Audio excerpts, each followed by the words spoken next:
Lisa, Daddy got you cake. Yay! Thanks, Daddy. Can I see it? Today is our 4-year-old daughter's birthday. Even my often swamped husband made it home early. So we're having a birthday celebration as a family.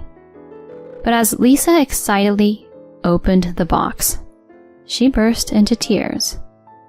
The next moment, she suddenly starts crying. This isn't for me. What? I take a closer look at the tasty strawberry cake, especially the chocolate flake on top. To my surprise, another girl's name is on it. What happened here? I shot Brian a puzzled look, but he's visibly thrown off. My name is Erin, a 33-year-old working mom. I work at City Hall. I've always been in a hectic department and have been a diligent worker. Before I realized I was in my late 20s without a boyfriend. That's when I decided to sign up with a matchmaking agency. There I met Brian, who later became my husband. Brian is a corporate guy at a big company. From our first interaction, he was sweet to me, and he was a true gentleman on our dates. I quickly fell head over heels for him. Soon after, we started dating, and a year later, we got engaged. Both our families were thrilled for us, and we had our wedding and got our marriage certificate. That evening, he said to me, Erin, let's start a happy family together. Yeah, I love that. How many kids are you thinking? Whoa, jumping the gun there. But definitely 2. I want a household filled with laughter. Sounds like a plan. About 6 months into our marriage, I discovered I was pregnant. He was ecstatic and stood by me throughout the pregnancy. Eventually, I gave birth to our first daughter, Lisa. Both our families were over the moon about Lisa. In that moment, I felt on top of the world. Both our folks live quite a distance from us, so we decided to raise Lisa by ourselves. I took maternity leave, but he couldn't because of his job. But this proved to be tougher than we anticipated. Lisa would often cry at night and was pretty demanding. She'd calm down when held, but would wail the second she was set down. I ended up cradling her nearly non-stop. While my husband started off helping with our baby, he slowly backed off. He even got to where he'd say, She's too noisy. Can you get her to stop? Babies cry. I'm doing my best here. I replied as I comforted Lisa, but he remained upset. I have work in the morning. I need some sleep. I haven't slept properly in days. Can you pitch in every now and then? Why? I'm working all day. But she's our daughter. He didn't let me finish, just sighed loudly and left the room. I had read in parenting articles that it's common for couples to clash when dealing with a new baby. I foolishly thought we'd be the exception. I never dreamed our relationship would get this tense. While dealing with our relationship issues, I faced the immediate challenges of motherhood. A year after her birth, Lisa was still a handful at night, and I was close to my wit's end. While I absolutely adore her, the sleep deprivation and lack of personal time wore me out. Brian barely chipped in with Lisa, leaving me to shoulder most of the parenting. After 2 years of maternity leave, I came to a decision. I think I'll head to my parents for a bit with Lisa, I told Brian. My mom had recently retired and was available. And rather than her traveling to us, I thought I'd take Lisa and stay with my parents for a few months. He looked almost relieved when I told him. That's a great idea. If your mom's willing to help, that's a weight off. Go ahead, he said, without any hint of missing either Lisa or me. Yeah, I'll keep you posted about her through emails. You'll be by yourself. Are you good with that? I lived on my own for a while, so I'll be okay. Just go and enjoy your time with your folks. Thanks. With that, I chose to head back to my parents' place for 3 months with my 1-year-old daughter. Honestly, staying at my parents' was pretty relaxing. With them helping out, I could catch up on sleep and even have some me time. It felt so good to finally sip tea at a coffee shop after what felt like forever. Lisa began to smile more, and her nighttime crying gradually decreased. This was a much-needed break for me. While at my parents', I often sent Brian pictures of Lisa. He didn't always respond, but when he did, he'd mention how adorable she looked, which comforted me. After the 3-month stay, I felt refreshed and more confident in taking care of Lisa. I couldn't wait to see Brian. With that excitement, I headed home. As I had hoped, Brian welcomed us with a smile, saying, "Good to have you back." He seemed more rested too. Over dinner, we discussed how Lisa had been doing over the past few months. Then something stood out to me. "Where's your wedding ring?" He'd always worn the band we got when we married, but now it was gone. "Well, the thing is, I lost it," he confessed, looking uneasy. I replied, taken aback. "Really? Should we get you a new one?" "No, we'll have childcare expenses. We're still married, ring or no ring. Is that okay?" "Yeah, I suppose. These things happen." After that, he never wore his wedding ring again. Around the time I got back from my parents, he began claiming work had ramped up, and he was seldom home. He put in extra hours almost every weekday, and often went out on weekends for work. He didn't pitch in with housework or childcare, leaving all of it to me. Yet through all the chaos, I never questioned him. Time sped up, and soon Lisa was nearing her 4th birthday. She can now recognize the alphabet and has become quite the talkative and bubbly kid. I reminded my perpetually occupied husband, "Don't forget, Lisa's birthday, and remember to pick up the cake." He somewhat reluctantly agreed. The day of Lisa's 4th birthday came around. To my astonishment, Brian made it home early, cake in tow. I whipped up a special meal, and we celebrated together.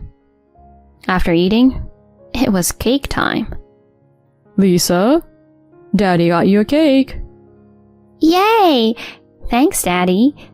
Can I see it?" But as Lisa excitedly opened the box, she burst into tears. "This isn't for me." "What?" I glanced at the cake, taken aback. The gorgeous strawberry cake had a chocolate label stating, "Happy birthday, Sarah." What happened here? I shot Brian a puzzled look, but he's visibly thrown off. Oh, maybe the bakery messed up? Yeah, that must be it. Excuse me? They looked swamped. They might have mixed up orders. I'm sorry, Lisa. They messed up your name. Is that what happened? Yeah, I'll talk to them later. Let's eat for now, alright? He tried to explain, but something felt off. A nagging doubt crossed my mind, but he wouldn't. Despite my internal conflict, I served the cake and continued the festivities. Days rolled on, and I couldn't shake that feeling.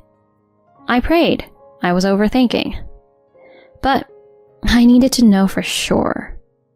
So I reached out to a well-known detective agency nearby and used my old savings to have them look into Brian. 3 weeks later, the detective agency called me in, and I found myself at a coffee shop. I opened the envelope they handed me, and my worst fears, which I'd somehow known deep down, were confirmed. So, this is it. Brian, I'll never forgive you. My hand, holding the envelope tight, shook with anger. A week later, I left Lisa with a close friend and asked Brian to join me in a private dining room. The excuse was to celebrate our wedding anniversary. Actually, it really was our anniversary. When he showed up a bit late, I gestured for him to sit across from me. Wow, it's been ages since it's been just the two of us for dinner. Here's to our anniversary, he said, trying to keep things light as he raised his wine glass. I responded, Hold on, we need to talk about something first. What's going on? Care to explain this? I spread out photos on the table, which showed him at a family diner with a woman I didn't recognize and a young girl, around 5 years old. There was also a picture of him going into what looked like their house. What are these? Why do you have them? I hired a detective. This woman is Jennifer. The little girl is Sarah. The same name on the cake for Lisa's birthday. You guys look pretty happy. Almost like a family. What's the deal here? He shifted uncomfortably in his seat. Listen, aren't you jumping to conclusions?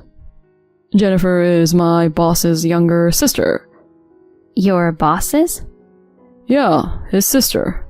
You know, she's like a friend. She's a single mom and was having a tough time. So, I was just being a listening ear. Given my relationship with my boss, I couldn't just brush her off. He started to make flimsy excuses. I sighed and shot off a quick text to someone. See? You're just getting the wrong idea. The cake mix-up? Sarah's birthday was just around the corner. So, I got confused. He kept talking. But then, the door to our private room swung open. What the? He looked up, stunned. There, standing in the doorway, was the woman from the photos, Jennifer. Thanks for coming, Jennifer. She nodded slightly and took a seat next to me. When I got the report from the detective, I had also learned about her and decided to reach out. She stared coldly at Brian. So, I'm your boss's sister, huh? That's not our relationship if I remember correctly. You were just listening to me? How could you spin it that way? We were clearly involved. You even stepped in as a father figure for Sarah. She shot Brian a fierce look, and he went pale. Jennifer had been wary when I first approached her as Brian's wife. But as we chatted, she pieced together the truth and was deeply upset. apologizing many times. She's a single mom, raising her 5-year-old Sarah. Their relationship started when he randomly approached her on the street. When I asked about when they met, it lined up with when I was away and when he started being out more. She had no clue he was married, especially since he never wore a wedding ring. He had been sweet to her and her daughter, even hinting at the possibility of marriage. Brian looked at me, his face pale and filled with panic. "We're on to you. Just come clean already."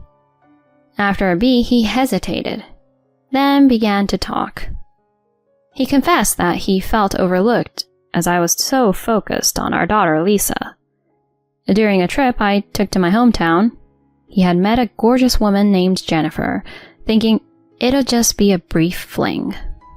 But he'd unintentionally fallen hard for her. Still, he had no plans to leave me and hoped to carry on with his double life. I whispered sharply, "Did you really think you could pull that off?" My words clearly unnerved him. Jennifer jumped in. "Brian, how could you lie to both of us? I could take you to court for pretending to marry me." "Take me to court?" he blurted out, looking alarmed. She went on. "Plus, you lied about where you work. You're at XX Company, aren't you?" "Well, I mean..."